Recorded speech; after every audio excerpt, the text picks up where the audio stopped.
ಒಬ್ಬ ಸಾರ್ವಜನಿಕ ಬದುಕಿನಲ್ಲಿ ರಾಜಕಾರಣದಲ್ಲಿ ಇರುವಂಥವ್ರು ಹೇಗಿರಬೇಕು ಮತ್ತು ಸಹಸ್ರಾರು ಜನರನ್ನು ಉದ್ಯೋಗಕ್ಕೆ ನೇಮಕ ಮಾಡುವಂಥ ಲೋಕಸೇವಾ ಆಯೋಗದಂಥ ಒಂದು ಸಂಸ್ಥೆಯಲ್ಲಿ ಇರಬೇಕಾದ್ರೆ ಎಂಥವ್ರು ಇರಬೇಕು ಅನ್ನೋದಕ್ಕೆ ಕರ್ನಾಟಕದಲ್ಲಿ ಯಾವುದಾದ್ರೂ ಒಂದು ಹೆಸರನ್ನು ಉದಾಹರಣೆಯಾಗಿ ಕೊಡಬೇಕು ಅಂತ ಅಂದರೆ ಅದು ರುದ್ರೇಗೌಡರ ಹೆಸರಾಗ್ತದೆ ಅನ್ನೋ ಕಾರಣಕ್ಕೋಸ್ಕರ ಇವತ್ತು ನಾನು ಇಲ್ಲಿ ಬಂದು ನಿಂತಿರುವಂಥದ್ದು. ಇಲ್ಲದೆ ಹೋದರೆ ಮಲೆನಾಡಿನ ಮೂಲೆಯ ಒಂದು ಹಳ್ಳಿಯಲ್ಲಿ ಹುಟ್ಟಿದಂಥ ನನಗೆ ರುದ್ರೇಗೌಡರಿಗೆ ಇರುವಂಥ ಸಂಪರ್ಕ ಭಾಳ ಅಂಥ ಒಂದು ಆತ್ಮೀಯವಾದಂಥ ನಿಕಟವಾದಂಥ ಸತತವಾಗಿ ಸಂಪರ್ಕದಲ್ಲಿರುವಂಥ ಸಂಬಂಧವೇನಲ್ಲ.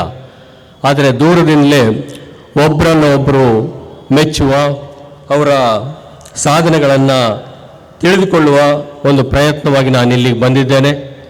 ಈ ಕಾರ್ಯಕ್ರಮಕ್ಕೆ ನಾನು ಹೋಗ್ತೇನೆ ಅಂತ ಹೇಳಿದಾಗ ಯಾರ್ಯಾರ ಹತ್ರ ನಾನು ಮಾತಾಡಿದ್ನೋ ಅವರೆಲ್ಲರೂ ಕೂಡ ರುದ್ರೇಗೌಡರ ಕಾರ್ಯಕ್ರಮನ ಭಾಳ ಒಳ್ಳೆ ಮನುಷ್ಯ ಹೋಗಿ ಅನ್ನೋ ಮಾತನ್ನೇ ಹೇಳಿದರೆ ಹೊರತು ಬೇರೆ ಮಾತನ್ನು ಹೇಳುವಂಥ ಕೆಲಸ ಆಗಲಿಲ್ಲ. ಆ ಕಾರಣಕ್ಕೋಸ್ಕರ ಇವತ್ತು ನಾನಿಲ್ಲಿ ತಮ್ಮ ಮುಂದೆ ಬಂದು ನಿಂತಿದ್ದೇನೆ. ಸಜ್ಜನಿಕೆಗೆ, ಸೌಜನ್ಯಕ್ಕೆ, ಸಾಂಸ್ಕೃತಿಕವಾದಂಥ ನಡವಳಿಕೆಗೆ ಹೆಸರಾದಂಥ ರುದ್ರೇಗೌಡರು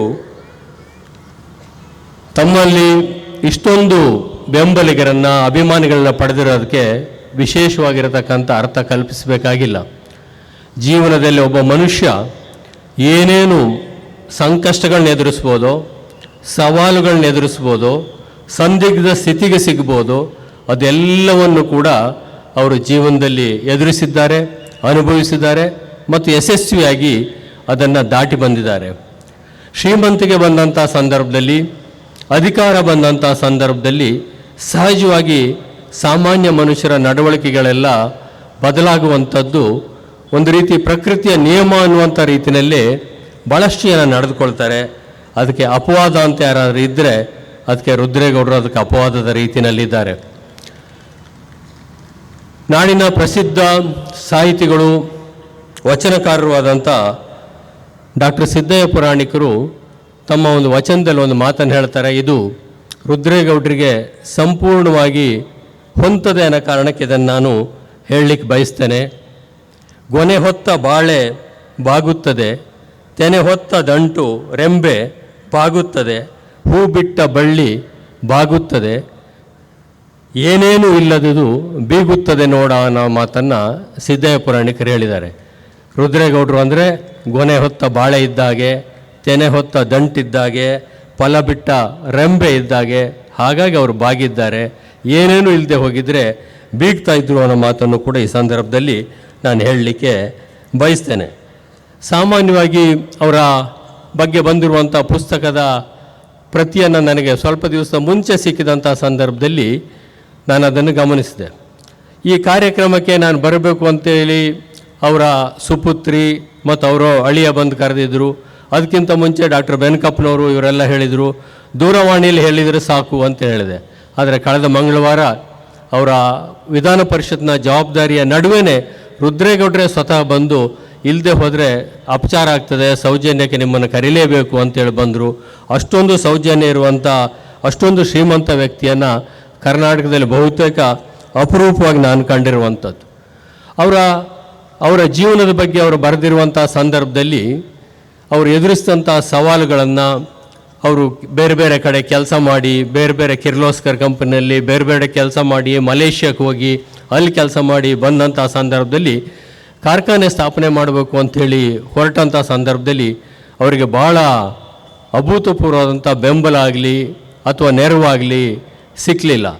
ಆದರೆ ಅವರು ಇವತ್ತಿನ ದಾವಣಗೆರೆ ಜಿಲ್ಲೆಯ ಚನ್ನಗಿರಿ ತಾಲೂಕಿನ ಲಿಂಗದಹಳ್ಳಿ ಅನ್ನುವಂಥ ಒಂದು ಸಣ್ಣ ಗ್ರಾಮದಲ್ಲಿ ಹುಟ್ಟಿ, ಅವರ ತಂದೆ TB ಕಾಯಿಲೆಗೆ ತುತ್ತಾದಂಥ ಸಂದರ್ಭದಲ್ಲಿ ಅವರ ಅಣ್ಣ ತಮ್ಮಂದಿರು ಅವ್ರನ್ನ ಬೇರೆ ಮಾಡಿ ಅವರಿಗೆ ಅವರ ಖರ್ಚು ವೆಚ್ಚವನ್ನು ಭರಿಸದೇ ಇದ್ದಂಥ ಸಂದರ್ಭದಲ್ಲೂ ಕೂಡ ಆ ಸಂದರ್ಭದಲ್ಲಿ ಮನೆಯ ಮೊದಲ ಮಗನಾಗಿ ಅವರು ಪಟ್ಟಂಥ ಪರಿಶ್ರಮಗಳು, ಎದುರಿಸಿದಂಥ ಕಷ್ಟಗಳು ಸಹಜವಾಗಿ ಬೇರೆ ಯಾರೇ ಆಗಿದ್ದರೂ ಕೂಡ ಅದು ಅವರನ್ನು ಯಾವುದೇ ಸಾಹಸದಿಂದ ವಿಮುಖರನ್ನಾಗಿ ಮಾಡ್ತಾಯಿತ್ತು.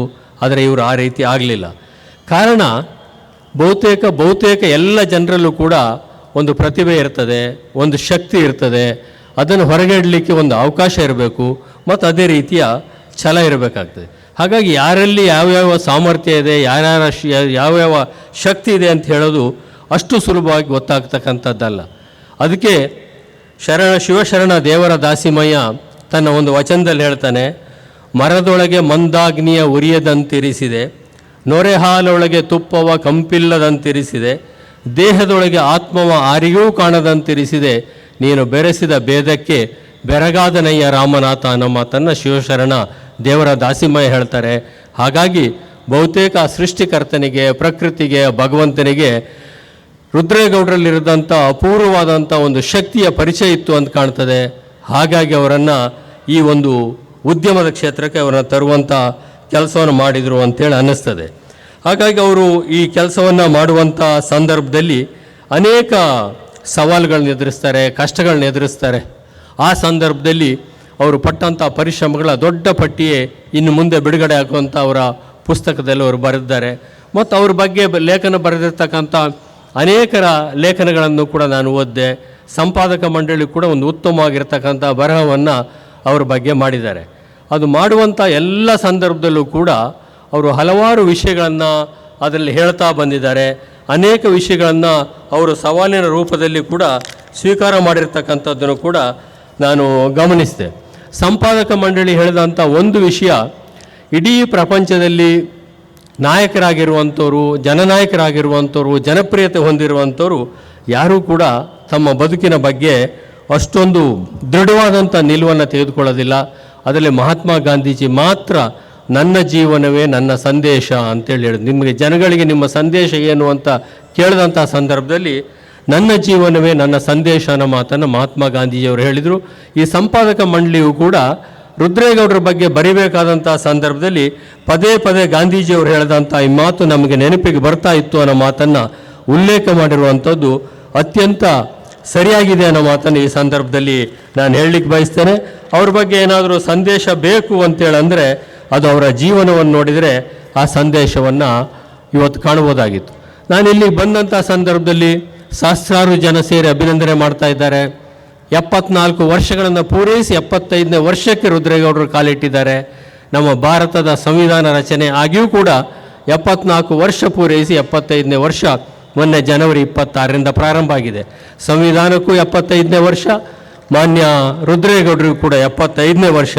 ಸಂವಿಧಾನ ಯಾವ್ಯಾವ ರೀತಿಯ ಸವಾಲುಗಳನ್ನು ಯಶಸ್ವಿಯಾಗಿ ಮೆಟ್ಟಿ ನಿಲ್ತೋ ಅದೇ ರೀತಿ ಅವರು ಕೂಡ ಸವಾಲುಗಳನ್ನ ಮೆಟ್ಟಿ ನಿಂತು ಕರ್ನಾಟಕದ ಇವತ್ತೊಂದು ಅತ್ಯಂತ ದೊಡ್ಡ ಉದ್ಯಮಿಗಳಲ್ಲಿ ಒಬ್ಬರಾಗಿ ನಿಂತಿದ್ದಾರೆ ಅನ್ನೋದು ಕೂಡ ಇವತ್ತು ನಾವು ಗಮನಿಸಬೇಕಾದಂಥ ಅಂಶ.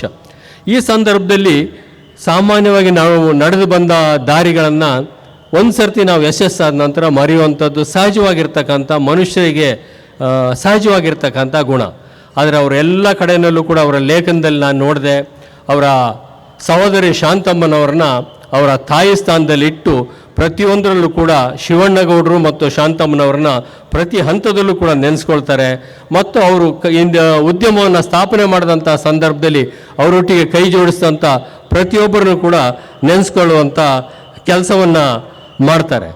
ಈಗಾಗಲೇ ನಿಮಗೆ ಮಾಹಿತಿ ಇರುವಂತೆ ಶಿವಮೊಗ್ಗದಲ್ಲಿ ಉದ್ಯಮ ಸ್ಥಾಪನೆ ಮಾಡಿ ಯಶಸ್ವಿಯಾದ ನಂತರ ಯಡಿಯೂರಪ್ಪನಂಥ ಒಬ್ಬ ಜನನಾಯಕರ ಅತ್ಯಂತ ಪ್ರಭಾವಶಾಲಿಯಾದಂಥ ನಾಯಕರ ಸ್ನೇಹವನ್ನು ಸಂಪಾದನೆ ಮಾಡಿದ ನಂತರ ಯಾರೇ ಆಗಿದ್ದರೂ ಕೂಡ ಬೆಂಗಳೂರಿನ ಕಡೆಗೆ ಮುಖ ಮಾಡಿ ಬೆಂಗಳೂರಿನ ಸುತ್ತಮುತ್ತ ಒಂದು ದೊಡ್ಡ ಉದ್ಯಮವನ್ನು ಸ್ಥಾಪನೆ ಮಾಡಿ ಬೆಂಗಳೂರಿನಲ್ಲಿ ನೆಲೆಸ್ತಕ್ಕಂಥ ಒಂದು ಪ್ರಯತ್ನವನ್ನು ಮಾಡ್ತಾಯಿದ್ರು. ಸಹಜವಾಗಿ ಅದು ಆಗ್ತಾಯಿತ್ತು. ಆದರೆ ರುದ್ರೇಗೌಡರು ಮಾತ್ರ ಶಿವಮೊಗ್ಗವನ್ನು ಬಿಟ್ಟು ಕದಲಿಲ್ಲ. ಎಲ್ಲಿ ಉದ್ಯಮವನ್ನು ಸ್ಥಾಪನೆ ಮಾಡಿದರೂ ಅಲ್ಲೇ ಉದ್ಯಮವನ್ನು ವಿಸ್ತರಣೆ ಮಾಡಿ ಶಿವಮೊಗ್ಗಕ್ಕೆ ಕೀರ್ತಿ ತಂದರೆ ಹೊರತಾಗಿ ಅದರಿಂದಾಗಿ ತಾನು ಹೋಗಿ ತಾನೊಬ್ಬನೇ ದೊಡ್ಡನಾಗಬೇಕು ಅನ್ನೋಂಥ ಪ್ರಯತ್ನವನ್ನು ಮಾಡಲಿಲ್ಲ. ಸುಮಾರು 3,000 ಜನರಿಗೆ ಉದ್ಯೋಗ ಕೊಡುವಂಥದ್ದು, ಅಮೇರಿಕಾ, ಬ್ರಿಟನ್ ಸೇರಿದಂತೆ 15 ರಾಷ್ಟ್ರಗಳಿಗೆ ಇಲ್ಲಿಯ ಉದ್ಯಮದಲ್ಲಿ ಸ್ಥಾಪನೆ ಆದಂಥ ವಸ್ತುಗಳನ್ನು ಎಕ್ಸ್ಪೋರ್ಟ್ ಮಾಡುವಂಥದ್ದು ಮತ್ತು ಅದನ್ನು ರಫ್ತು ಮಾಡುವಂಥದ್ದು.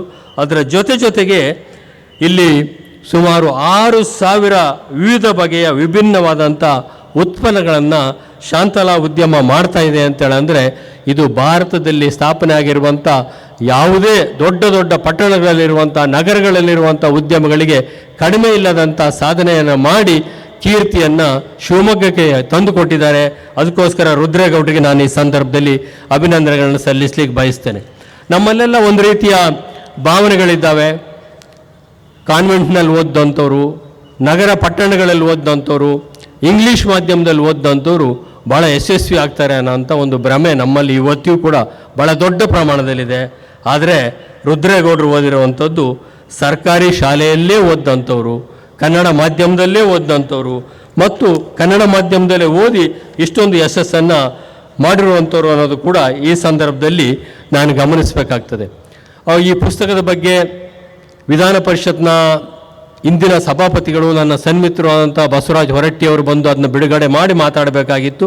ಅವರ ಅನುಪಸ್ಥಿತಿಯಲ್ಲಿ ಅವರ ಸ್ವಲ್ಪ ಜವಾಬ್ದಾರಿಯನ್ನು ಕೂಡ ಸ್ವಲ್ಪ ಮಟ್ಟಿಗೆ ನಾನು ನಿರ್ವಹಿಸಿದರೆ ಸಭೆ ಒಪ್ತದೆ ಅನ್ನೋ ಮಾತನ್ನು ಈ ಸಂದರ್ಭದಲ್ಲಿ ನಾನು ಭಾವಿಸ್ತೇನೆ. ಅವರಿಗೆ ಎದುರಾದಂಥ ಒಂದು ಶಿವಮೊಗ್ಗದಂಥ ಅವತ್ತಿನ ಸಣ್ಣ ಊರಿನಲ್ಲಿ ಸುಮಾರು 30-40 ವರ್ಷಗಳ ಹಿಂದೆ ಪ್ರಾರಂಭ ಮಾಡಿದಂಥದ್ರಲ್ಲಿ ಏನು ಇವರು ಉತ್ಪನ್ನಗಳನ್ನ ಮಾಡ್ತಾರೆ ಅದು ಅಂತಾರಾಷ್ಟ್ರೀಯ ಮಟ್ಟದ ಗುಣಮಟ್ಟವನ್ನು ಸರಿಗಟ್ತದೋ ಅಥವಾ ಮೀರ್ತದೋ ಅನ್ನೋಂಥ ಪ್ರಶ್ನೆ ಬಂದಂಥ ಸಂದರ್ಭದಲ್ಲಿ ಅವರಿಗೆ HMTಯಿಂದ ಒಂದು ಪರೀಕ್ಷೆ ಎದುರಾಗ್ತದೆ ಮತ್ತು ಅವರೊಟ್ಟಿಗೆ ರೈಲಿನಲ್ಲಿ ಪ್ರಯಾಣ ಮಾಡುವಂಥ ಸಂದರ್ಭದಲ್ಲಿ ಒಬ್ಬ ಉದ್ಯಮಿ ತಮಿಳುನಾಡಿನ ಚೆನ್ನೈನ ಅವರು ಉದ್ಯಮಿ ಶಿವಕುಮಾರ್ ಅವರವರಿಗೆ ಒಂದು ಪರೀಕ್ಷೆಯನ್ನು ಒಡ್ತಾರೆ, ಮಿಲಿಟ್ರಿಯವರು ಒಂದು ಪರೀಕ್ಷೆಯನ್ನು ಒಡ್ತಾರೆ. ಈ ರೀತಿ ಹಲವಾರು ಪರೀಕ್ಷೆಗಳನ್ನ ಅವರು ಎದುರಿಸ್ತಾರೆ. HMT ಅವರಿಗೆ ಬೇಕಾಗಿದ್ದಂಥ ಒಂದು ವಸ್ತುವನ್ನು ಅವರು ತಯಾರು ಮಾಡಿ ಕೊಡ್ತಾರಾ ಅಂತೇಳಿ ಕೇಳಿದಾಗ ಅವರು ಒಂದು ಪ್ರಪ್ರಥಮವಾಗಿ ಇವ್ರನ್ನ ಲೇವಡಿ ಮಾಡ್ತಾರೆ, ಇವ್ರ ಕೈಲಿ ಆಗಲಿದ್ದಲ್ಲ ಮಾತನ್ನು ಹೇಳ್ತಾರೆ.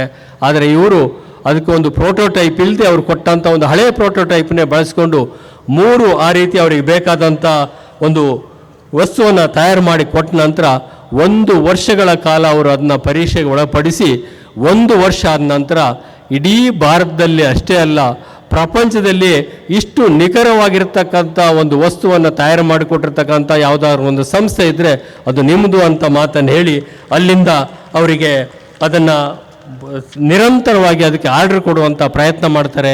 ಅದು HMT ವಾಚ್ಗಳನ್ನ ತಯಾರು ಮಾಡಲಿಕ್ಕೆ ಬಳಸ್ತಾ ಇದ್ದಂಥ ಪಾರ್ಟ್ಸ್ಗಳಲ್ಲಿ ಅದು ಒಂದಾಗಿರ್ತದೆ. ನಂತರ ಅದರಲ್ಲಿ ಹೊಸ ಹೊಸ ತಂತ್ರಜ್ಞಾನ ಬಂದ ನಂತರ ಅದು ನಿಂತು ಹೋಗ್ತದೆ. ಅದಾದ ನಂತರ 2ನೇ ಪರೀಕ್ಷೆಯನ್ನು ನಾವು ಎದುರಿಸ್ತಕ್ಕಂಥದ್ದು ಅಂದರೆ ಭಾರತದ ರಕ್ಷಣಾ ಕ್ಷೇತ್ರಕ್ಕೆ ಬೇಕಾಗಿರ್ತಕ್ಕಂಥ ಬಂದೂಕಿನ ನಳಿಕೆ, ಅದಕ್ಕೆ ಬೇಕಾಗಿರ್ತಕ್ಕಂಥ ಇದನ್ನು ಪ್ರೋಟೋಟೈಪನ್ನು ತಯಾರು ಮಾಡಿಕೊಡುವಂಥ ಸಂದರ್ಭದಲ್ಲಿ 100ಕ್ಕೆ 100 ನಿಖರವಾಗಿರ್ತಕ್ಕಂಥ 0 to 0 ಅದೊಂದು ಇದಿರ್ತಕ್ಕಂಥ ಇದನ್ನು ಮಾಡಿಕೊಡಬೇಕಾಗ್ತದೆ. ಅದನ್ನ ಡ್ರಿಲ್ ಮಾಡುವಂಥ ಮೆಷಿನ್ ಕೂಡ ಅಷ್ಟೇ ಪರ್ಫೆಕ್ಟ್ ಆಗಿರಬೇಕಾಗ್ತದೆ. ಭಾಳ ಕಡೆ ಅದನ್ನು ಪ್ರಯತ್ನ ಮಾಡಿರ್ತಾರೆ. ಆದರೆ ರುದ್ರೇಗೌಡರ ಶಾಂತಲಾ ಇಂಡಸ್ಟ್ರೀಸ್ ಮಾಡಿಕೊಡ್ತಕ್ಕಂಥ ಆ ಕೆಲಸ ಅತ್ಯಂತ ಪರ್ಫೆಕ್ಟ್ ಆಗಿರ್ತದೆ. ಅದನ್ನು ಭಾರತದ ರಕ್ಷಣಾ ಕ್ಷೇತ್ರದವರು ಕೂಡ ಒಪ್ಪಿಕೊಂಡು ಅದಕ್ಕೆ ಭಾಳ ಹೆಚ್ಚು ಹಣ ಕೊಟ್ಟುಕೊಳ್ತಾ ಇದ್ದಂಥ ಅವರು ಅದನಂತರ ಅದನ್ನು ಭಾಳ ಕಡಿಮೆ ಬೆಲೆಗೆ HMT ಅವರು ಇವರಿಂದ ಪಡಿತಾರೆ ಮತ್ತು ಭಾರತದ ರಕ್ಷಣಾ ಕ್ಷೇತ್ರವನ್ನು ಕೂಡ ಅವರು ಪಡಿತಾರೆ. ಗೌಡ್ರನ್ನು ಇದು ನಿಮ್ಮ ಯಶಸ್ಸಿನ ಕೈಗಾರಿಕಾ ಕ್ಷೇತ್ರದಲ್ಲಿ ಯಶಸ್ವಿ ಆಗಲಿರ್ತಕ್ಕಂಥ ಯಾವ ಅಂಶ ನಿಮಗೆ ಸಹಾಯ ಮಾಡ್ತು ಅಂತೇಳಿ ಕೇಳಿದರೆ ಅವ್ರು ಹೇಳ್ತಾರೆ ಪ್ರಾಡಕ್ಟ್ ಡೆವಲಪ್ಮೆಂಟು, ಫೈನಾನ್ಷಿಯಲ್ ಮ್ಯಾನೇಜ್ಮೆಂಟು, ಮಾನವ ಸಂಪನ್ಮೂಲ ಅಭಿವೃದ್ಧಿ ಮತ್ತು ಮಾರ್ಕೆಟಿಂಗ್. ಇವು 4 ಯಾರು ಸರಿಯಾಗಿ ನಿರ್ವಹಿಸ್ತಾರೋ ಅವರು ಮಾತ್ರ ಇದನ್ನೆಲ್ಲವನ್ನು ಕೂಡ ಮಾಡಲಿಕ್ಕೆ ಸಾಧ್ಯ ಅಂತಕ್ಕಂಥದ್ದನ್ನು ಹೇಳ್ತಾರೆ. ಅದನ್ನು ಇವತ್ತಿಗೂ ಕೂಡ ಅವರು ಕಾಯ್ದುಕೊಂಡು ಬರ್ತಕ್ಕಂಥ ಕೆಲಸವನ್ನು ಮಾಡಿದ್ದಾರೆ. ಅದಕ್ಕಾಗಿಯೇ 1988ರಲ್ಲಿ ಅವರಿಗೆ ಬೆಸ್ಟ್ ಎಂಟರ್ಪ್ರಿನರ್ ನ್ಯಾಷನಲ್ ಅವಾರ್ಡ್ಗೆ ರುದ್ರೇಗೌಡರು ಮತ್ತು ಅವರ ಕಂಪನಿ ಭಾಜನರಾಗುವಂಥ ಕೆಲಸ ಆಗ್ತದೆ ಮತ್ತು ಆ ಒಂದು ಅವಾರ್ಡ್ ಅವರಿಗೆ ಬರ್ತದೆ. ಅದರ ಜೊತೆಗೆ ಇನ್ನು ಅನೇಕ ರೀತಿಯ ಬೆಸ್ಟ್ ಪರ್ಫಾರ್ಮರ್ ಅವಾರ್ಡು ಕೂಡ, ನ್ಯಾಷನಲ್ ಬೆಸ್ಟ್ ಪರ್ಫಾರ್ಮರ್ ಅವಾರ್ಡು ಕೂಡ ಅವರಿಗೆ ಮುಂದೆ ಬರತಕ್ಕಂಥದಕ್ಕೆ ಸಾಧ್ಯ ಆಗ್ತದೆ. ಅದನ್ನು ಕೂಡ ಅವರು ಮಾಡ್ತಾರೆ. ಮಾಚೇನಹಳ್ಳಿನಲ್ಲಿ 1984ರಲ್ಲಿ ಅವರು ಈ ಉದ್ಯಮವನ್ನು ಪ್ರಾರಂಭ ಮಾಡಿದ ನಂತರ ಅಲ್ಲಿ ಭಾಳ ಕೆಲವು ಕಂಪನಿಗಳಿರ್ತವೆ, ಕೆಲವು ಉದ್ಯಮಗಳಿರ್ತವೆ. ಇವತ್ತು ಅದೊಂದು ದೊಡ್ಡ ಕೈಗಾರಿಕಾ ಕೇಂದ್ರವಾಗಿ ಬೆಳೀಲಿಕ್ಕೆ ಸಾಧ್ಯ ಆಗ್ತಕ್ಕಂಥದ್ದು.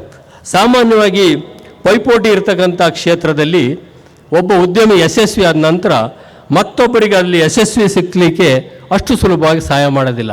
ಇದಕ್ಕೊಂದು ಅಪವಾದದ ರೂಪದಲ್ಲಿ ನಾನು ಕಂಡಂಥ ಮೊದಲನೇ ವ್ಯಕ್ತಿ ಅಂದರೆ ರುದ್ರೇಗೌಡರು. ಅವ್ರಿಗೆ ಯಾರ್ಯಾರು ಸಹಾಯ ಮಾಡಿರ್ತಾರೆ, ಯಾರ್ಯಾರು ಸಹಾಯ ಕೇಳ್ಕೊಂಡು ಬಂದಿರ್ತಾರೆ, ತನ್ನಲ್ಲಿರ್ತಕ್ಕಂಥ ಎಲ್ಲ ರೀತಿಯ ಜ್ಞಾನವನ್ನು ಅವ್ರಿಗೆ ಕೊಡೋದ್ರ ಜೊತೆಗೆ ಅವರಿಗೆ ಬೇಕಾದಂಥ ಎಲ್ಲ ಸರ್ಕಾರಿ ಸೌಲಭ್ಯ ಸಿಗುವಂಥ ರೀತಿಯಲ್ಲಿ ಮಾಡ್ತಾರೆ.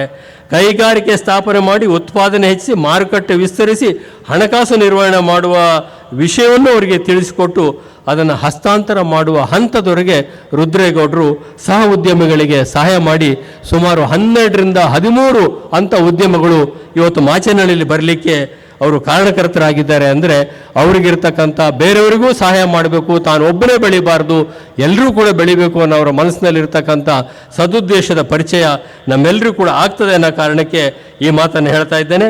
1992ನೇ ಇಸ್ವಿನಲ್ಲಿ ಅವರು ಪೋಲೆಂಡಿನ ವರ್ಲ್ಡ್ ಸ್ಮಾಲ್ ಇಂಡಸ್ಟ್ರೀಸ್ ಬಿಸ್ನೆಸ್ ಕಾನ್ಫರೆನ್ಸಿಗೆ ಹೋಗಿ ಅಲ್ಲಿ ಕೂಡ ಅದನ್ನು ಭಾಗವಹಿಸ್ತಕ್ಕಂಥ ಕೆಲಸವನ್ನು ಮಾಡ್ತಾರೆ.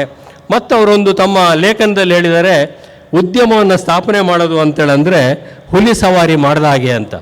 ಯಾಕಂದರೆ ಒಂದು ಸರ್ತಿ ಹುಲಿಯ ಬೆನ್ನೇರಿ ಕೂತ ನಂತರ ಒಂದೋ ಸವಾರಿ ಮಾಡಬೇಕು, ಇಳಿದ್ರೆ ಅದು ನಮ್ಮನ್ನು ತಿಂತದೆ ಅಂತ ಗೊತ್ತಿದ್ದರಿಂದ ಇವತ್ತು ನಿರಂತರವಾಗಿ ಅವರು ಆ ಕೆಲಸವನ್ನು ಮಾಡ್ಕೊಂಡು ಬಂದಿರತಕ್ಕಂಥದ್ದನ್ನ ಈ ಸಂದರ್ಭದಲ್ಲಿ ನಾವು ಕೃತಜ್ಞತೆಯಿಂದ ಸ್ಮರಿಸಬೇಕಾಗ್ತದೆ. ಯಾಕೆಂದರೆ ಹಳ್ಳಿಗಾಡಿನಲ್ಲಿ ಸಾಮಾನ್ಯ ರೈತ ಕುಟುಂಬದಲ್ಲಿ ಒಂದು 6-7 ಎಕರೆ ಜಮೀನನ್ನು ಇಟ್ಕೊಂಡಿರ್ತಕ್ಕಂಥ ಒಬ್ಬ ವ್ಯಕ್ತಿ ಕುಟುಂಬದಲ್ಲಿ ಮೊದಲನೇ ಮಗನಾಗಿ ಕುಟುಂಬದ ಜವಾಬ್ದಾರಿನ ಹೊತ್ತಂಥವ್ರು ಈ ಪರಿಯಲ್ಲಿ ಬೆಳೀತಾರೆ ಅಂತೇಳಂದರೆ ಅದು ಸುಲಭ ಸಾಧ್ಯವಾಗಿರ್ತಕ್ಕಂಥ ಕೆಲಸ ಅಲ್ಲ.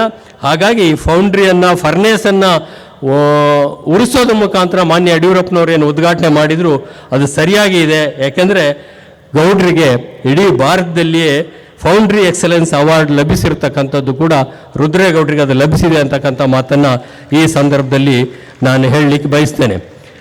ಇಷ್ಟಾದರೂ ಕೂಡ ಅವರಲ್ಲಿ ಮಾನವೀಯ ಗುಣಗಳು ಭಾಳ ದೊಡ್ಡ ಪ್ರಮಾಣದಲ್ಲಿದ್ದಾವೆ. ಇತರರಿಗೆ ಸಹಾಯ ಮಾಡಬೇಕು ಅಂತಕ್ಕಂಥದ್ದು ಕೂಡ ದೊಡ್ಡ ಪ್ರಮಾಣದಲ್ಲಿ ಅವರಿಗೆ ಆ ರೀತಿ ಮಾಡ್ತಕ್ಕಂಥವ್ರಿದ್ದಾರೆ. ಆದರೆ ಅದನ್ನು ಯಾರಿಗೂ ಕೂಡ ಹೇಳ್ಕೊಳ್ಳುವಂಥ ಕೆಲಸವನ್ನು ಅವರು ಮಾಡೋದಿಲ್ಲ. ಒಂದು ವಚನದಲ್ಲಿ ಬಸವಣ್ಣವರು ಹೇಳ್ತಾರೆ, ಮಾಡುವಂತಿರಬೇಕು ಮಾಡದಂತಿರಬೇಕು, ಮಾಡುವ ಮಾಟದೊಳಗೆ ತಾನಿಲ್ಲದಂತಿರಬೇಕು, ಕೂಡಲ ಸಂಗಮ ದೇವವನ್ನು ನೆನೆಯುತ್ತಾ ನೆನೆಯದಂತಿರಬೇಕು ಅನ್ನೋ ಮಾತನ್ನು ಬಸವಣ್ಣವ್ರು ಹೇಳ್ತಾರೆ. ಅದೇ ರೀತಿ ಮಾಡಿದ್ದನ್ನು ಯಾರಿಗೂ ಕೂಡ ಹೇಳ್ಕೊಳ್ಳದೆ ಆ ರೀತಿ ಕಾರ್ಯನಿರ್ವಹಿಸ್ತಿರ್ತಕ್ಕಂಥವ್ರು ಒಬ್ಬರು. ಅದು ಯಾರು ಏನಾಗಬೇಕು ಹೇಗಾಗಬೇಕು ಅನ್ನೋ ವಿಚಾರದಲ್ಲಿ ಅವಕಾಶ ಸಿಕ್ಕಿದಂಥ ಸಂದರ್ಭದಲ್ಲಿ ಅವರು ಯಾವ ರೀತಿ ನಡ್ಕೊಂಡ್ರು ಅನ್ನೋದು ಭಾಳ ಮುಖ್ಯವಾಗಿರ್ತಕ್ಕಂಥ ಸಂದರ್ಭ. ಮಾನವೀಯ ಗುಣಗಳನ್ನು ಯಾವತ್ತೂ ಕೂಡ ಅವರು ಬಿಡಲಿಲ್ಲ. ಯಾಕೆಂದರೆ ರುದ್ರೇಗೌಡರ ಬಗ್ಗೆ ಬೇರೆ ಹೆಚ್ಚು ವಿಷಯಗಳನ್ನ ನಾನು ನಿಮಗೆ ಹೇಳಿದರೆ ಗೊತ್ತಿರೋ ವಿಷಯನೇ ಹೇಳ್ತಾ ಇದ್ದಾರೆ ಅನ್ನೋ ಕಾರಣಕ್ಕೋಸ್ಕರ ನಾನು ಕವಿಗಳ ಸಾಹಿತಿಗಳ ಮೊರೆ ಹೋಗಿ ಅವರ ಉದಾಹರಣೆಗಳ ಮುಖಾಂತರ ಅದಕ್ಕೆ ಹೇಗೆ ರುದ್ರೇಗೌಡರು ಹೊಂದ್ತಾರೆ ಅನ್ನೋ ಮಾತನ್ನು ಈ ಸಂದರ್ಭದಲ್ಲಿ ಹೇಳ್ತೇನೆ. ಯಾರೂ ಕೂಡ ಹುಟ್ಟಿನಿಂದ ಸಾಧನೆ ಮಾಡುವಂಥ ಹುಟ್ಟಿನಿಂದಲೇ ಸಾಧನೆ ಮಾಡುವಂಥದ್ದು ಇರೋದಿಲ್ಲ. ಬೆಳೀತಾ ಬೆಳೀತಾ ಯಾವ ರೀತಿಯ ಸಾಧನೆಯನ್ನು ಬೇಕಾದರೂ ಕೂಡ ಮಾಡ್ಬೋದು. ಅದಕ್ಕೆ ಸಿದ್ದಯ್ಯ ಪುರಾಣಿಕರು ಮತ್ತೊಂದು ವಚನದಲ್ಲಿ ಹೇಳ್ತಾರೆ, ಓದಿ ಬ್ರಾಹ್ಮಣನಾಗು, ಕಾದಿ ಕ್ಷತ್ರಿಯನಾಗು, ದುಡಿದು ಗಳಿಸಿ ವೈಶ್ಯನೇ ಆಗು, ಏನಾದರೂ ಆಗು ನಿನ್ನ ಒಲವಿನಂತಾಗು, ಆದರೆ ಮೊದಲು ನೀ ಮಾನವನಾಗು ಅನ್ನೋ ಮಾತನ್ನು ಏನು ಸಿದ್ದಯ್ಯ ಪುರಾಣಿಕರು ಹೇಳಿದರೆ ಆ ಮಾನವೀಯ ಗುಣಗಳನ್ನು ಯಾವತ್ತೂ ಕೂಡ ರುದ್ರೇಗೌಡರು ಬಿಟ್ಟುಕೊಟ್ಟಿಲ್ಲ ಅನ್ನೋದು. ಅವರು ಒಬ್ಬ ಯಶಸ್ವಿ ಉದ್ಯಮಿ ಆದ ನಂತರ, ಶಿವಮೊಗ್ಗದಲ್ಲೇ ನೆಲೆಸಿದ ನಂತರ ಅವರು ಬೇರೆ 2 ಕ್ಷೇತ್ರಗಳಿಗೆ ಕಾಲಿಡಬೇಕು ಅಂತಾಗಿದ್ದರೆ ಅವರಿಗಿರ್ತಕ್ಕಂಥ ಒಂದು ಪ್ರಾಮಾಣಿಕತೆ, ಅವರಿಗಿರುವಂಥ ಬದ್ಧತೆ, ಅವರಿಗಿರುವಂಥ ಜನಸೇವೆ ಮಾಡಬೇಕು ಅನ್ನೋ ಹುಮ್ಮಸ್ಸು ಎಷ್ಟೇ ಇದ್ದರೂ ಕೂಡ ಸಾಮರ್ಥ್ಯ ಇರುವಂಥವ್ರು, ಸಾಧನೆ ಮಾಡಬೇಕು ಅಂತ ಆಸಕ್ತಿ ಇರುವಂಥವ್ರು ಭಾಳ ಜನ ಇದ್ದಾರೆ. ಆದರೆ ಸಾರ್ವಜನಿಕ ಬದುಕಿನಲ್ಲಿ ಅವರನ್ನು ಗುರುತಿಸುವವರು ಯಾರಾದರೂ ಕೂಡ ಬೇಕಾಗ್ತಾರೆ. ರುದ್ರೇಗೌಡರ ವಿಚಾರದಲ್ಲಿ ಆ ರೀತಿಯ ಆಪದ್ ಬಾಂಧವನ ರೀತಿಯಲ್ಲಿ ಬಂದಿರುವಂಥದ್ದು ಅವರ ಸನ್ಮಿತ್ರರೂ ಆಗಿರ್ತಕ್ಕಂಥ ನಾಡಿನ ನಾಯಕರಾಗಿರ್ತಕ್ಕಂಥ ಸನ್ಮಾನ್ಯ BS ಯಡಿಯೂರಪ್ಪನವರು. BS ಯಡಿಯೂರಪ್ಪನವರು ಮುಖ್ಯಮಂತ್ರಿ ಆಗಿದ್ದಂಥ ಸಂದರ್ಭದಲ್ಲಿ ಅನಿರೀಕ್ಷಿತವಾಗಿ ಕರ್ನಾಟಕ ಲೋಕಸೇವಾ ಆಯೋಗದ ಸದಸ್ಯರಾಗಬೇಕು ಅನ್ನೋಂಥ ಒಂದು ವಿಷಯವನ್ನು ಮನಸ್ಸಿನಲ್ಲಿ ಇಟ್ಟುಕೊಂಡು ರುದ್ರೇಗೌಡರಿಗೆ ನಿನ್ನೊಂದು ಬಯೋಡೇಟಾ ಕೊಡಪ್ಪ ಅಂತ ಒಂದು ಸರ್ತಿ ಕೇಳ್ತಾರೆ. ರುದ್ರೇಗೌಡರು ಅಲ್ಲಿವರೆಗೆ ಯಾವುದೇ ಬಯೋಡೇಟಾವನ್ನು ಮಾಡ್ಕೊಂಡಂಥವ್ರಲ್ಲ, ನಾನು ಅಂಥವನು ಇಂಥವನು ಅಂತ ಹೇಳ್ಕೊಳ್ತಕ್ಕಂಥ ಅಭ್ಯಾಸ ಇದ್ದಂಥವ್ರಲ್ಲ. ಭಾಳ ಸರಳ ಸಜ್ಜನಿಕೆಯ ಸ್ವಭಾವದರಾಗಿರ್ತಕ್ಕಂಥ ಅವರು ಇದೆಲ್ಲ ಬೇಕಾಗಿಲ್ಲ, ಭಾಳ ದಿವಸ ಕೊಡೋದೇ ಇಲ್ಲ. ಯಡಿಯೂರಪ್ಪನವ್ರಿಗೆ ಗೊತ್ತಲ್ಲ, ಸ್ವಲ್ಪ ತಡ ಆದರೆ ವಿಳಂಬ ಆದರೆ ಅವರಿಗೆ ಅಪೇಕ್ಷಿತ ಸಮಯದಲ್ಲಿ ಸಿಗದೆ ಹೋದರೆ ಯಡಿಯೂರಪ್ಪನವ್ರಿಗೆ ಆಗಾಗ ಜೋರಾಗಿ ಸಿಟ್ಟು ಕೂಡ ಬರ್ತದೆ. ಆ ಸಂದರ್ಭದಲ್ಲಿ ಅವರು ಸ್ವಲ್ಪ ಸಿಟ್ಟಾಗಿ ಬಯೋಡೇಟಾ ಯಾಕೆ ಇನ್ನು ಕೊಟ್ಟಿಲ್ಲ ಅಂದಾಗ ಅವರು ಬಲಾತ್ಕಾರಕ್ಕೆ ಅವರು ಕೊಡ್ತಾರೆ. ಕೊಟ್ಟ ನಂತರ ಅನಿರೀಕ್ಷಿತವಾಗಿ ಅವರು ಕರ್ನಾಟಕ ಲೋಕಸೇವಾ ಆಯೋಗದ ಸದಸ್ಯರಾಗಿ ನೇಮಕಗೊಳ್ತಾರೆ. ಅವರು ಓದಿರುವಂಥ ವಿದ್ಯೆಗೂ ಅವರು ಮಾಡ್ತಾ ಇರುವಂಥ ಉದ್ಯಮಕ್ಕೂ ಆ ಲೋಕಸೇವಾ ಆಯೋಗಕ್ಕೂ ಒಂದಕ್ಕೊಂದು ಸಂಬಂಧ ಇರೋದಿಲ್ಲ. ಲೋಕಸೇವಾ ಆಯೋಗ ಅಂತೇಳಂದರೆ ಇವತ್ತಿನ ದಿನಮಾನದಲ್ಲಿ ಯಾವ ರೀತಿ ಇದೆ ಅನ್ನೋದನ್ನು ನಾನು ವಿವರವಾಗಿ ಹೇಳುವಂಥ ಅವಶ್ಯಕತೆ ಇಲ್ಲ. ಪ್ರತಿದಿನ ಮಾಧ್ಯಮದ ಮುಖಾಂತರ ಬೇಡ ಅಂದರೂ ಕೂಡ ನಿಮ್ಮ ಕಣ್ಣಿಗೆ ರಾಚುವಂಥ ರೀತಿಯಲ್ಲಿ ಬರ್ತಾ ಇದೆ. ಇವತ್ತಿನ ಅಲ್ಲಿರುವಂಥ ಸದಸ್ಯರುಗಳೇ ಒಂದು ಕಡೆ, ಸದಸ್ಯ ಕಾರ್ಯದರ್ಶಿಗಳೇ ಒಂದು ಕಡೆ, ವರ್ಷಾನುಗಟ್ಟಲೆ ಯಾವುದೇ ರಿಕ್ರೂಟ್ಮೆಂಟ್ ಆಗದೇ ಇರುವಂಥ ಒಂದು ರೀತಿಯಲ್ಲಿ ಸ್ಥಗಿತಗೊಂಡಿರ್ತಕ್ಕಂಥ ಸ್ಥಿತಿನಲ್ಲಿ ಲೋಕಸೇವಾ ಆಯೋಗ ಇರುವಂಥ ಸಂದರ್ಭದಲ್ಲಿ, ಮತ್ತು ಲೋಕಸೇವಾ ಆಯೋಗ ಅಂತೇಳಂದರೆ ಅಲ್ಲಿ ಹಣವಿದ್ದವರಿಗೆ ಮಾತ್ರ, ಪ್ರತಿಭೆ ಇದ್ದವರಿಗೆ ಅಲ್ಲ ಅನ್ನುವಂಥ ಒಂದು ವಾತಾವರಣ ನಿರ್ಮಾಣ ಆಗಿರುವಂಥ ಸಂದರ್ಭದಲ್ಲಿ ಅದಕ್ಕೆ ಒಂದು ದೊಡ್ಡದಾಗಿರುವಂಥ ಅಪವಾದದ ರೀತಿಯಲ್ಲಿ ಕಾರ್ಯನಿರ್ವಹಿಸ್ತಿರು ಅಂದರೆ ಸನ್ಮಾನ್ಯ ರುದ್ರೇಗೌಡರು ಲೋಕಸೇವಾದ ಆಯೋಗದ ಸದಸ್ಯರಾಗಿ 100ಕ್ಕೆ 100 ಪ್ರಾಮಾಣಿಕತೆಯಿಂದ, ಪಾರದರ್ಶಕತೆಯಿಂದ ಕೆಲಸ ಮಾಡಿರ್ತಕ್ಕಂಥದ್ದು ದಾಖಲಾಗಿರ್ತಕ್ಕಂಥ ಅಂಶ. ಅವರು ಆಗ 5 ಜನ ಮಾತ್ರ ಸದಸ್ಯರಿದ್ದರು ಮತ್ತು ಒಬ್ಬರು ಅಧ್ಯಕ್ಷರಿರ್ತಾ ಇದ್ದರು. ಆ ಸಂದರ್ಭದಲ್ಲಿ ಎಷ್ಟರ ಮಟ್ಟಿಗೆ ಅವರು ಪ್ರಾಮಾಣಿಕವಾಗಿ ಸ್ವಜನ ಪಕ್ಷಪಾತ ಮಾಡದೆ ಅಥವಾ ಯಾವುದೇ ರೀತಿಯ ಪ್ರಭಾವಕ್ಕೆ ಮಣಿಯದೆ ಕೆಲಸ ಮಾಡಿದರು ಅಂತೇಳಂದರೆ, ಒಂದು ಸಾರಿ ಸನ್ಮಾನ್ಯ ಅವರನ್ನು ಯಾರು ನೇಮಕ ಮಾಡಿರ್ತಾರೋ ಅವರ ಯಡಿಯೂರಪ್ಪನವರೇ ಅವರಿಗೆ ಯಾರದೋ ಒಬ್ಬರನ್ನ ಇಂಥವ್ರನ್ನ ನೋಡಪ್ಪ ಸಾಧ್ಯವಾದರೆ ಆಯ್ಕೆ ಮಾಡುವಂತ. ಅದಕ್ಕಿಂತ ಮುಂಚೆ ಯಡಿಯೂರಪ್ಪನವರೊಂದು ಮಾತು, ಅವರು ಲೋಕಸೇವಾ ಪಬ್ಲಿಕ್ ಸರ್ವಿಸ್ ಕಮಿಷನ್ನ ಲೋಕಸೇವಾ ಆಯೋಗದ ಸದಸ್ಯರಾಗಿ ನೇಮಕಗೊಂಡು ಪ್ರತಿಜ್ಞಾ ವಿಧಿ ಸ್ವೀಕರಿಸಿ ಯಡಿಯೂರಪ್ಪನವ್ರನ್ನ ನೋಡ್ಲಿಕ್ಕೆ ಹೋದಂಥ ಸಂದರ್ಭದಲ್ಲಿ ಒಂದು ಮಾತನ್ನು ಯಡಿಯೂರಪ್ಪನವ್ರು ಹೇಳ್ತಾರೆ, ಅದು ಕೂಡ ದಾಖಲಾಗಿದೆ ಪುಸ್ತಕದಲ್ಲಿ. ಅದು ನನಗೆ ಭಾಳ ಸಂತೋಷ ಆಯಿತು. ಅದು ಸಾಧ್ಯವಾದಷ್ಟು ಮಟ್ಟಿಗೆ ಗ್ರಾಮಾಂತರ ಪ್ರದೇಶದಿಂದ ಬಂದಿರತಕ್ಕಂಥ ಅಭ್ಯರ್ಥಿಗಳಿಗೆ ಸಹಾಯ ಮಾಡು, ಸಾಧ್ಯವಾದಷ್ಟು ಕೂಡ ಲೋಕಸೇವಾ ಆಯೋಗದ ಪ್ರತಿಷ್ಠೆಯನ್ನು, ಗೌರವವನ್ನು ಜಾಸ್ತಿ ಮಾಡುವಂಥ ರೀತಿಯಲ್ಲಿ ಕೆಲಸ ಮಾಡುವನ್ನೋ 2 ಮಾತುಗಳನ್ನು ಮಾನ್ಯ ಯಡಿಯೂರಪ್ಪನವರು ರುದ್ರೇಗೌಡರಿಗೆ ಹೇಳಿರ್ತಾರಂತೆ. ಅದನ್ನು ಚಾಚೂ ತಪ್ಪದೆ ಪಾಲಿಸಿದಂಥ ರುದ್ರೇಗೌಡರು ಯಡಿಯೂರಪ್ಪನವರು ಶಿಫಾರಸು ಮಾಡಿದಂಥ ಒಬ್ಬ ಅಭ್ಯರ್ಥಿಗೆ ಅವರನ್ನು ಆಯ್ಕೆ ಮಾಡಲಿಕ್ಕೆ ಆಗೋದಿಲ್ಲ. ಅದನ್ನು ಹೋಗಿ ಅವ್ರಿಗೆ ಹೇಳ್ತಾರೆ, ಇಲ್ಲ ಸಾಧ್ಯ ಆಗಲಿಲ್ಲ ಆಯ್ಕೆ ಮಾಡಲಿಕ್ಕೆ ಅಂತ. ಪರವಾಗಿಲ್ಲ ಬಿಡು, ಅವರಿಗಿಂತ ಯೋಗ್ಯರಾಗಿದ್ದವ್ರನ್ನೇ ಆಯ್ಕೆ ಮಾಡಿರ್ತೀಯ ನೀನು ಅನ್ನೋ ಮಾತನ್ನು ಅವರು ಹೇಳ್ತಾರೆ.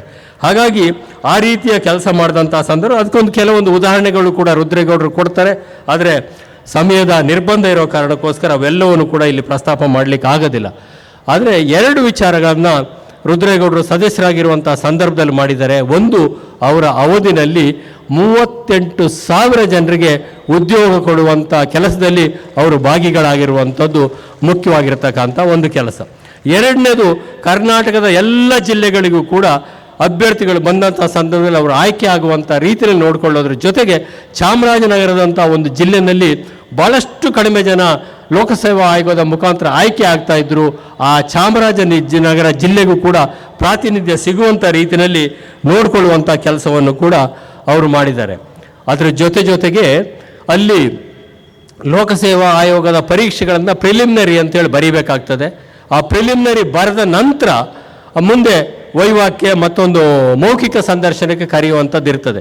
ಅದರಲ್ಲಿ ಭಾಳ ಹಳೇದಾಗಿರ್ತಕ್ಕಂಥ ಸಿಲೆಬಸ್ಗಳಿರ್ತವೆ, ಯಾವುದಕ್ಕೂ ಸಂಬಂಧ ಇಲ್ಲದಿರತಕ್ಕಂಥ ಸಿಲೆಬಸ್ಗಳಿರ್ತವೆ. ಅದನ್ನು ರುದ್ರೇಗೌಡರು ಗಮನಿಸಿದ ನಂತರ ಲೋಕಸೇವಾ ಆಯೋಗದ ಉಳಿದ ಸದಸ್ಯರನ್ನು ಒಪ್ಪಿಸಿ ಆ ಸಿಲೆಬಸ್ಸನ್ನು ಬದಲಾಯಿಸುವಂಥ ಒಂದು ಪ್ರಯತ್ನ ಮಾಡ್ತಾರೆ. ಅದರಲ್ಲಿ ಭಾರತದ ಸಂವಿಧಾನದ ಬಗ್ಗೆ, ನಮ್ಮ ಫೆಡರಲ್ ಸಿಸ್ಟಮ್ನ ಬಗ್ಗೆ, ಬೇರೆ ಬೇರೆ ವಿಚಾರಗಳ ಬಗ್ಗೆ ಪ್ರಶ್ನೆಗಳನ್ನು, ವಿಜ್ಞಾನ ತಂತ್ರಜ್ಞಾನದ ಬಗ್ಗೆ ಪ್ರಶ್ನೆಗಳನ್ನು ಮಾಡಿ ಸಿಲೆಬಸ್ ಎಲ್ಲವನ್ನು ಕೂಡ ಬದಲಾಯಿಸ್ತಾರೆ. ಸಹಜವಾಗಿ ಯಡಿಯೂರಪ್ಪನವರು ಹೊಸ ಆವಿಷ್ಕಾರಗಳಿಗೆ ಒಪ್ಪಿಕೊಳ್ಳುವಂಥ ಆಯಿತು ಮಾಡು ಅಂತ ಹೇಳ್ತಾರೆ. ಆದರೆ ಅಷ್ಟು ಸುಲಭವಾಗೋದಿಲ್ಲ. ಶಾಸನ ಸಭೆಯಲ್ಲಿ ಗಲಾಟೆ ಆಗ್ತದೆ. ಉಳ್ಳವರಿಗೆ, ತಿಳಿದಂಥವರಿಗೆ, ಮೇಲ್ಜಾತಿಯವರಿಗೆ ಅನುಕೂಲ ಮಾಡಲಿಕ್ಕೋಸ್ಕರ, ಹಳ್ಳಿಗಾಡಿನವರಿಗೆ ಸಿಗದೇ ಇರೋಕ್ಕೆ ಮಾಡಲಿಕ್ಕೋಸ್ಕರ ಈ ಥರ ಎಲ್ಲ ಮಾಡಿದ್ದಾರೆ ಅಂತಕ್ಕಂಥ ಆರೋಪಗಳು ಬರ್ತವೆ, ವಾದಗಳು ಆಗ್ತವೆ. ಅದಾದ ನಂತರ ಒಂದು 2-3 ಮುಖ್ಯಮಂತ್ರಿಗಳಾಗೋಲ್ಲಿವರೆಗೆ ಅವರು ಕಾಯಬೇಕಾಗ್ತದೆ. ಕೊನೆಗೂ ಕೂಡ ರುದ್ರೇಗೌಡರು ಯಾವ ರೀತಿಯ ಸಿಲೆಬಸ್ ಇರಬೇಕು ಪ್ರಿಲಿಮಿನರಿನಲ್ಲಿ ಅದೇ ರೀತಿಯ ಸಿಲೆಬಸ್ಸು ಒಪ್ಪಿಗೆ ಆಗ್ತದೆ ಮತ್ತು ಜಾರಿಗೆ ಬರ್ತದೆ. ಅದಾದ ನಂತರ ನಮ್ಮ ಬೇರೆ ರಾಜ್ಯಗಳು, ತಮಿಳುನಾಡು, ಇತರ ರಾಜ್ಯಗಳು ಕೂಡ ಯೂನಿಯನ್ ಪಬ್ಲಿಕ್ ಸರ್ವಿಸನ್ಗೂ ಕೂಡ ಕೇಂದ್ರ ಲೋಕಸೇವಾ ಆಯೋಗವು ಕೂಡ ಇದೇ ರೀತಿಯ ಒಂದು ಸಿಲೆಬಸ್ಸನ್ನು ಅಡಾಪ್ಟ್ ಮಾಡಿಕೊಳ್ಳುವಂಥ ಒಂದು ಸ್ಥಿತಿಗೆ ಯಾರಾದರೂ ತಂದಿದ್ರೆ ಅದಕ್ಕೆ ರುದ್ರೇಗೌಡರು ಪ್ರಮುಖವಾಗಿರ್ತಕ್ಕಂಥ ಕಾರಣಕರ್ತರಾಗ್ತಾರೆ ಅನ್ನೋದು ಕೂಡ ದಾಖಲಾಗಿರ್ತಕ್ಕಂಥ ಅಂಶ. ಅದನ್ನು ಹೇಳುವಂಥ ಸಂದರ್ಭದಲ್ಲಿ ರುದ್ರೇಗೌಡರು ಒಂದು ಮಾತನ್ನು ಹೇಳ್ತಾರೆ, ಇದನ್ನೆಲ್ಲ ಮಾಡಬೇಕಾದಂಥ ಸಂದರ್ಭದಲ್ಲಿ ನನಗೊಂದು ಹೊಸದಾಗಿ ಥೀಸಿಸ್ ಬರೆದಾಗೆ PhD ಬರೆದಾಗ ಆಯಿತು ಅಂತ.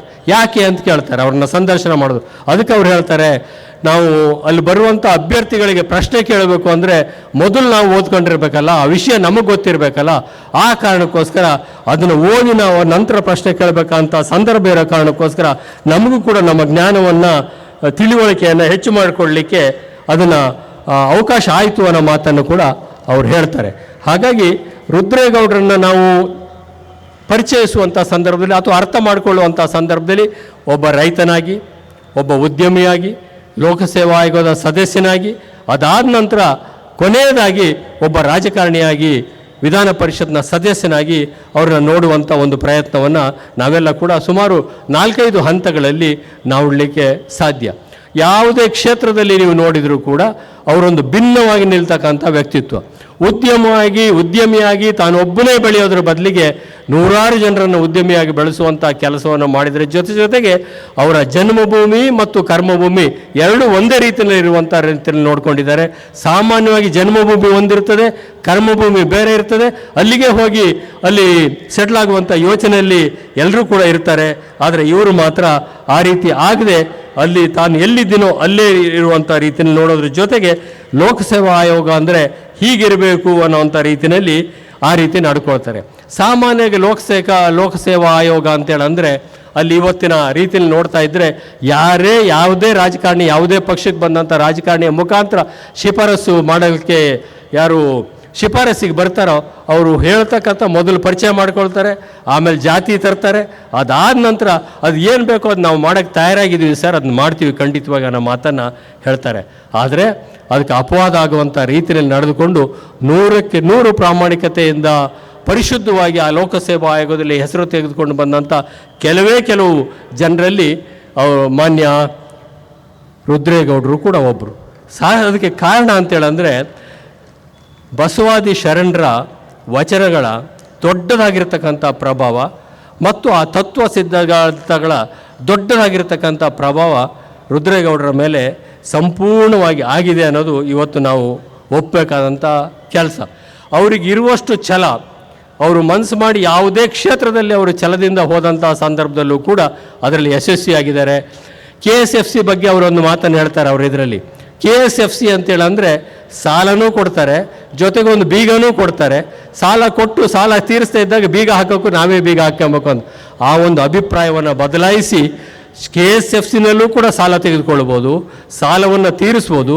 ಮತ್ತು KSFC ಕೂಡ ಭಾರತದ ಉತ್ತಮ ಒಂದು ಹಣಕಾಸು ಸಂಸ್ಥೆಗಳಲ್ಲಿ ಒಂದು ಅಂತ ಅವರು ಸಾಬೀತು ಮಾಡೋದ್ರ ಜೊತೆಗೆ ಅವರ ಸ್ನೇಹಿತರಾದಂಥ ಬೆನಕಪ್ಪನವರಿಗೂ ಕೂಡ KSFCನಲ್ಲೇ ಅಲ್ಲಿ ಹಣ ತೆಗೆದುಕೊಂಡು ಉದ್ಯಮವನ್ನು ಸ್ಥಾಪನೆ ಮಾಡಬೇಕು ಅಂತೇಳಿ ಹೇಳಿ ಛಲದಿಂದ ಆ ಕೆಲಸವನ್ನು ಮಾಡ್ತಾರೆ. ಅದಕ್ಕೆ ಬಸವಣ್ಣವರು ಒಂದು ವಾಚನದಲ್ಲಿ ಹೇಳ್ತಾರೆ, ಛಲಬೇಕು ಶರಣಂಗೆ ಪರಧನವನ್ನು ಒಲ್ಲೆನೆಂಬ, ಛಲಬೇಕು ಶರಣಂಗೆ ಪರಸತಿಯ ನೊಲ್ಲೆನೆಂಬ, ಛಲಬೇಕು ಶರಣಂಗೆ ಪರದೈವವನ್ನು ಒಲ್ಲೆನೆಂಬ, ಛಲಬೇಕು ಶರಣಂಗೆ ಲಿಂಗ ಜಂಗಮ ಒಂದೇ ಎಂಬ, ಛಲಬೇಕು ಶರಣಂಗೆ ಪ್ರಸಾದ ದಿಟವೆಂಬ, ಛಲವಿಲ್ಲದವರ ಮೆಚ್ಚನು ನಮ್ಮ ಕೂಡಲ ಸಂಗಮ ದೇವ ಅಂತ ಬಸವಣ್ಣವ್ರು ಹೇಳ್ತಾರೋ ಆ ಶರಣ ಬಸವೇಶ್ವರ ಸಂಪೂರ್ಣವಾಗಿರ್ತಕ್ಕಂಥ ಕೃಪೆಗೆ, ಆಶೀರ್ವಾದಕ್ಕೆ ಒಬ್ಬ ಉದ್ಯಮಿಯಾಗಿ, ಒಬ್ಬ ಸಮಾಜ ಸೇವಕನಾಗಿ, ಒಬ್ಬ ಶಾಸಕನಾಗಿ ಯಾರಾದರೂ ಪಾತ್ರರಾಗಿರ್ತಕ್ಕಂಥ ಅಪರೂಪವಾದಂಥ ಕೆಲವೇ ಜನರಿದ್ದರೆ ಅದರಲ್ಲಿ ಸನ್ಮಾನ್ಯ ರುದ್ರೇಗೌಡರು ಒಬ್ಬರು ಅನ್ನೋ ಮಾತನ್ನು ಈ ಸಂದರ್ಭದಲ್ಲಿ ನಾನು ಅವರ ಪರವಾಗಿ ಹೇಳೋದ್ರ ಜೊತೆಗೆ ಅವರ ಬದುಕಿನ ಮತ್ತೊಂದು ಆಯಾಮ ಪ್ರಾರಂಭ ಆಗೋದು ಅವರು ವಿಧಾನ ಪರಿಷತ್ನ ಸದಸ್ಯರಾಗೋದ್ರ ಮುಖಾಂತರ. ವಿಧಾನಸಭೆಗೆ ಹೋಗಬೇಕು ಅಂತಕ್ಕಂಥ ಆಸಕ್ತಿನೂ ಇರ್ತದೆ, ಒಂದು ಪ್ರಯತ್ನ ಮಾಡ್ತಾರೆ, ಸ್ವಲ್ಪದ್ರಲ್ಲಿ ತಪ್ಪಿ ಹೋಗ್ತದೆ. ಆದಂಥ ರಾಜಕೀಯ ಬೆಳವಣಿಗೆಗಳ ನಂತರ ಅವರಿಗಿರುವಂಥ ಒಂದು ಜನ ಅಭಿಪ್ರಾಯವನ್ನು ಗಮನಿಸಿ ಮತ್ತೆ ಯಡಿಯೂರಪ್ಪನವರನ್ನು ವಿಧಾನ ಪರಿಷತ್ನ ಸದಸ್ಯರಾಗಿ ಮಾಡ್ತಾರೆ. ಇವತ್ತು ಕೂಡ ಅವರು ವಿಧಾನ ಪರಿಷತ್ನ ಸದಸ್ಯರಾಗಿ ಇದ್ದುಕೊಂಡು ವಿಧಾನ ಪರಿಷತ್ತು ಕಂಡಂಥ ಅಥವಾ ಶಾಸನಸಭೆ ಕಂಡಂಥ ಅತ್ಯುತ್ತಮವಾಗಿರ್ತಕ್ಕಂಥ ಶಾಸಕರಲ್ಲಿ ಒಬ್ಬರ ಹೆಸರ ಪಟ್ಟಿನಲ್ಲಿ ಮಾನ್ಯ ರುದ್ರೇಗೌಡರು ಕೂಡ ಬರ್ತಾರೆ. ಯಾವುದೇ ವಿಚಾರವನ್ನು ಪ್ರಸ್ತಾಪ ಮಾಡೋದಾದರೂ ಕೂಡ ಅಧಿಕಾರಯುತವಾಗಿ ಮಾಡ್ತಾರೆ, ತಯಾರಿ ಮಾಡ್ಕೊಂಡು ಮಾಡ್ತಾರೆ, ಸಮಾಜಕ್ಕೆ ಉಪಯೋಗ ಆಗೋವಂಥ ರೀತಿಯಲ್ಲಿ ಮಾಡ್ತಾರೆ ಮತ್ತು ಅಷ್ಟೇ ನಿಷ್ಠೆಯಿಂದ ಆ ಕೆಲಸವನ್ನು ಮಾಡೋದ್ರ ಜೊತೆಗೆ ಒಬ್ಬ ಶಾಸಕನಾಗಿರುವಂಥವನು ಯಾವ ರೀತಿ ಜವಾಬ್ದಾರಿಯನ್ನು ನಿರ್ವಹಿಸಬೇಕು ಅನ್ನೋದು ಕೂಡ ಅವರಿಂದ ಕಲಿಬೇಕಾಗಿರ್ತಕ್ಕಂಥ ದೊಡ್ಡದಾಗಿರ್ತಕ್ಕಂಥ ಗುಣ ಅವರಲ್ಲಿದೆ. ಅವರಿಗಿರುವಂಥ ಅನುಭವ, ಅವರಿಗಿರುವಂಥ ಹಿರಿತನ, ಅವರಿಗಿರುವಂಥ ಸಂಪರ್ಕಗಳ ಕಾರಣದಿಂದಾಗಿ ಮನಸ್ಸು ಮಾಡಿದರೆ ಅವರು ಯಡಿಯೂರಪ್ಪನವರ 4 ಸಂಪುಟದಲ್ಲಿ 1 ಸಂಪುಟದಲ್ಲಾದರೂ ಕೂಡ ಸಚಿವರು ಕೂಡ ಆಗ್ಬೋದಾಗಿತ್ತು. ಆದರೆ ಯಾವತ್ತೂ ಕೂಡ ಅವರು ನನಗೆ ಇಂಥದೇ ಬೇಕು, ನಾನು ಇಂಥದೇ ಆಗಬೇಕು ಅಂತ ಕೇಳಿದವರಲ್ಲ. ಹಾಗಾಗಿ ಇವತ್ತವರು ಶಾಸಕರಾಗಿಯೇ ತೃಪ್ತಿ ಪಡ್ತಾರೆ. ಅದನ್ನು ಕೇಳಿದ್ದಕ್ಕೆ ಯಾರನ್ನ ಅಂತ, ಎಷ್ಟು ಜನರನ್ನ ಅಂತ ಮಂತ್ರಿ ಮಾಡಲಿಕ್ಕೆ ಆಗ್ತದೆ? ಏನು ಜವಾಬ್ದಾರಿ ನಮ್ಮ ಪಾಲಿಗೆ ಭಗವಂತ ಕೊಡ್ತಾನೋ ಅದರಲ್ಲೇ ತೃಪ್ತಿ ಪಡುವಂಥ ಮನಸ್ಥಿತಿಯಲ್ಲಿ ನಾವು ಇರಬೇಕು ಅನ್ನೋ ಮಾತನ್ನು ಹೇಳಿ ಇದ್ದುದರಲ್ಲೇ ಸಮಾಧಾನ ಪಟ್ಟುಕೊಳ್ಳುವಂಥ ಒಂದು ಕೆಲಸವನ್ನು ಅವ್ರು ಮಾಡ್ತಾರೆ. ಕಾರಣ ಸಿಕ್ಕಿದ ಅವಕಾಶವನ್ನು ಬಳಸಿಕೊಂಡು ಅದೇ ರೀತಿಯಲ್ಲಿ ಸಾಧನೆ ಮಾಡುವಂಥ ಒಂದು ಇದ್ರ ಪ್ರಕಾರ ಸಂವಿಧಾನದ ಆಶಯಗಳಿಗೆ ಅನುಗುಣವಾಗಿ ಕೆಲಸ ಮಾಡುವಂಥ ಅವರ ಒಂದು ನಿಯತ್ತೇನಿದೆ ಅದು ಇವತ್ತು ಅವ್ರನ್ನ ಇಷ್ಟು ದೊಡ್ಡ ಪ್ರಮಾಣದಲ್ಲಿ ಅವರಿಗೆ ಒಂದು ಅಭಿನಂದನೆ ಸಾರ್ವಜನಿಕವಾಗಿ ಆಗುವಂಥ ರೀತಿಯಲ್ಲಿ ಮಾಡ್ತಾರೆ. ನಾನು ಪ್ರಥಮವಾಗಿ ಇದು ಗೊತ್ತಾದಂಥ ಸಂದರ್ಭದಲ್ಲಿ ಈ ಮಾಡ್ತಾರೆ ಅಂದರೆ ಯಾವ ಕಾರಣಕ್ಕೋಸ್ಕರ ಮಾಡ್ತಾರೆ ಅಂತ ಮೊದಲು ನನಗೆ ಹೊಳಿಲಿಲ್ಲ. ರುದ್ರೇಗೌಡರಿಗೆ ಯಾವುದಾದ್ರು ಒಂದು ಅವಾರ್ಡ್ ಬಂತೋ ಅಥವಾ ಮತ್ತೇನಾದರೂ ಒಂದು ಜವಾಬ್ದಾರಿ ಸಿಕ್ತೋ, ಅಥವಾ ವಯಸ್ಸು ನನ್ನ ಪ್ರಕಾರ ರುದ್ರೇಗೌಡರಿಗೆ 74 75 ಆರಂಭ ಆಯಿತು ಅಂದರೆ ಯಾರೂ ನಂಬೋದಿಲ್ಲ. ಅವ್ರು ನೋಡಿದರೆ, ಅವ್ರ ಪಕ್ಕದಲ್ಲಿರುವಂಥ ಯಡಿಯೂರಪ್ಪನವ್ರು ನೋಡಿದರೆ ವಯಸ್ಸು ಅನ್ನೋದು ಬರೀ ಒಂದು ಸಂಖ್ಯೆಯಷ್ಟು, ಅದಕ್ಕಿಂತ ದೊಡ್ಡ ಮಹತ್ವ ಇಲ್ಲ ಅನ್ನೋದು ಸಾಬೀತಾಗ್ತಕ್ಕಂಥ ಅಂಶ.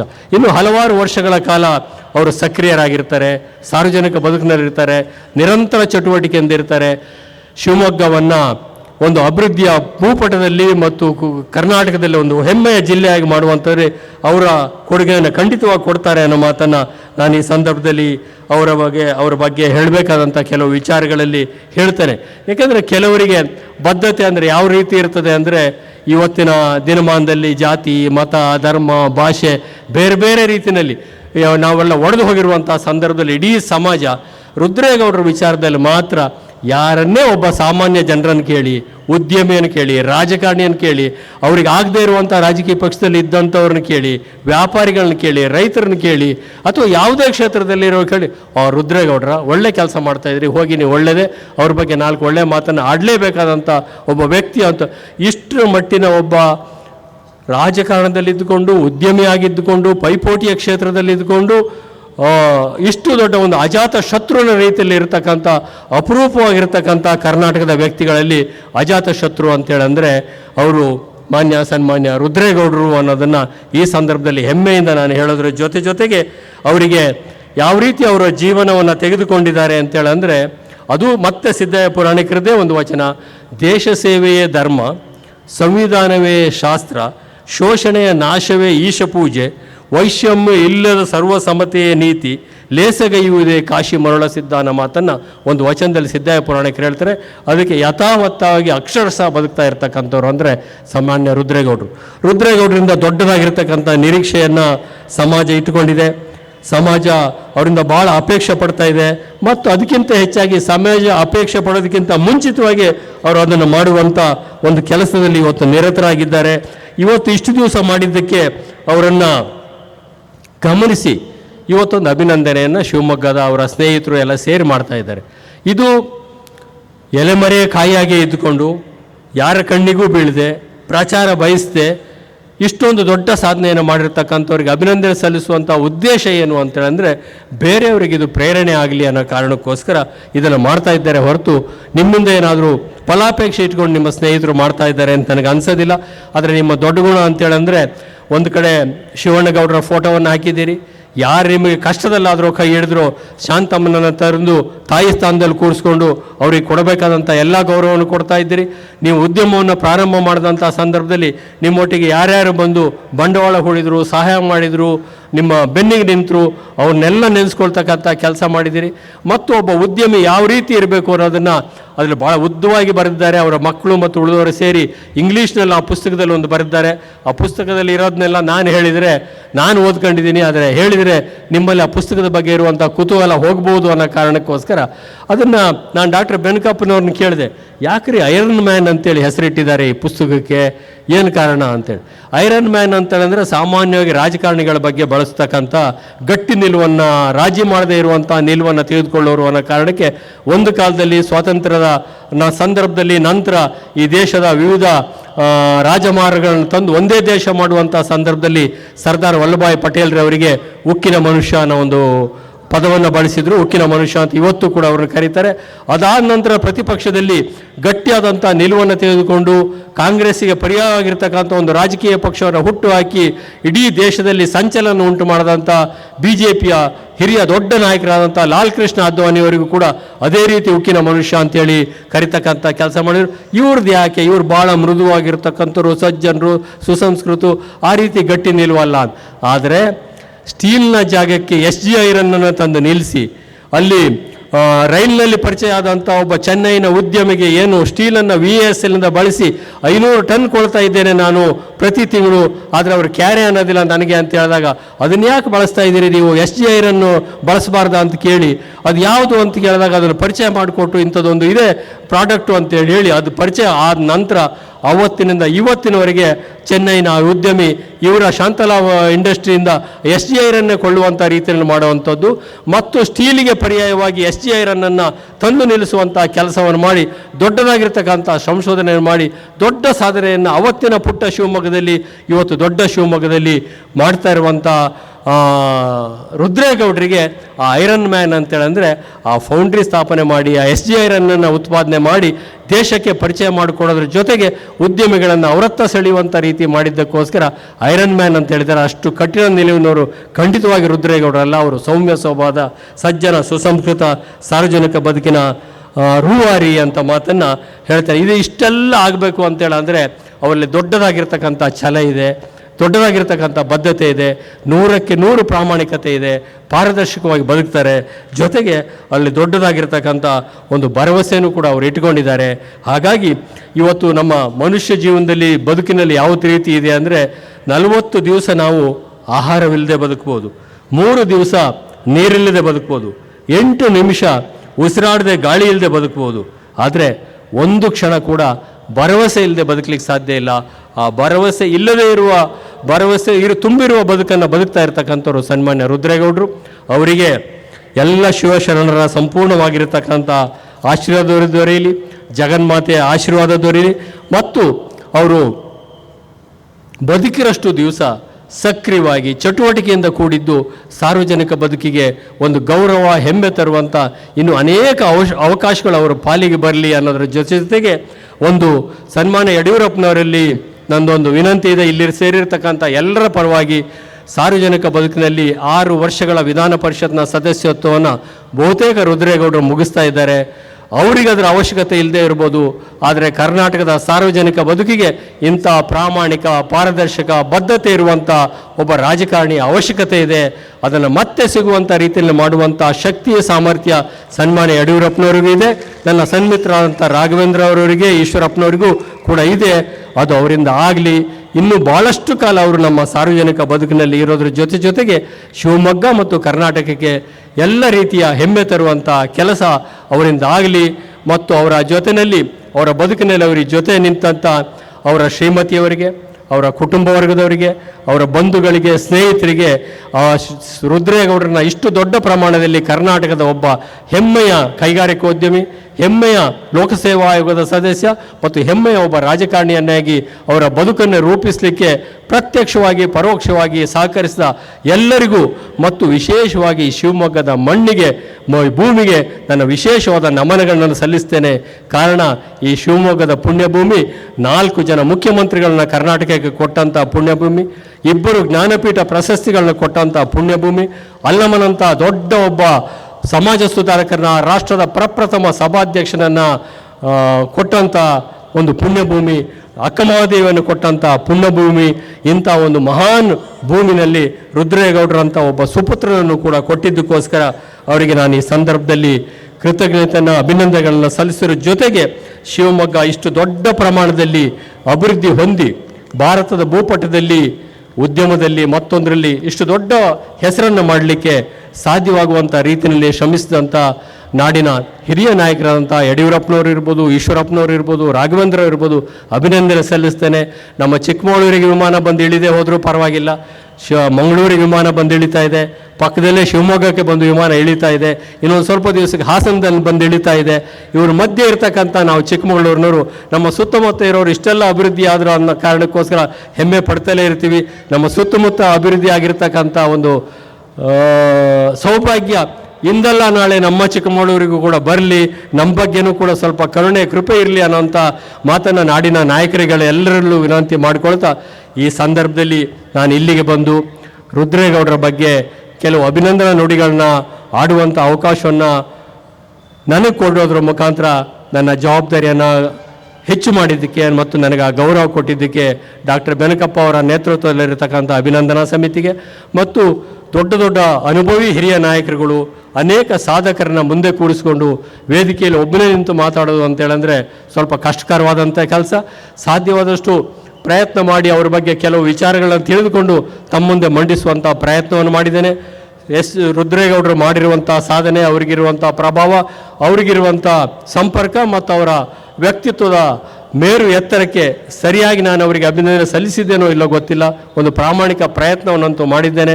ಲೋಪವೇನಾದರೂ ಆಗಿದ್ದರೆ ಕ್ಷಮೆ ಇರಲಿ ಅನ್ನೋ ಮಾತನ್ನು ಈ ಸಂದರ್ಭದಲ್ಲಿ ಹೇಳ್ತಾ, ಹಿರಿಯರಾಗಿರ್ತಕ್ಕಂಥ ಸನ್ಮಾನ್ಯ ಯಡಿಯೂರಪ್ಪನವರಿಗೆ, ಈಶ್ವರಪ್ಪನವರಿಗೆ ಮತ್ತು ಎಲ್ಲ ಹಿರಿಯರಿಗೆ ನನ್ನ ಪ್ರಣಾಮಗಳನ್ನು ಸಲ್ಲಿಸಿ ರುದ್ರೇಗೌಡರಿಗೆ ದೀರ್ಘಾಯಸ್ಸನ್ನು, ಆರೋಗ್ಯವನ್ನು ಕೋರ್ತಾ ಇನ್ನೂ ಹೆಚ್ಚು ಕಾಲ ಅವರು ನಮ್ಮ ಸಾರ್ವಜನಿಕ ಬದುಕಿನಲ್ಲಿ ಇರಲಿ ಮತ್ತು ಕರ್ನಾಟಕಕ್ಕೆ ಹೆಮ್ಮೆ ತರುವಂಥ ಇನ್ನು ಹೆಚ್ಚಿನ ಜವಾಬ್ದಾರಿಗಳು ಅವರ ಪಾಲಿಗೆ ಬರಲಿ ಅನ್ನೋ ಒಂದು ಹಾರೈಕೆಯನ್ನು ಈ ಸಂದರ್ಭದಲ್ಲಿ ಮಾಡಿ ಜಸ್ಟಿಸ್ ಶಿವರಾಜ್ ಪಾಟೀಲ್ರಿಗೂ ನನ್ನ ನಮನಗಳನ್ನು ಸಲ್ಲಿಸಿ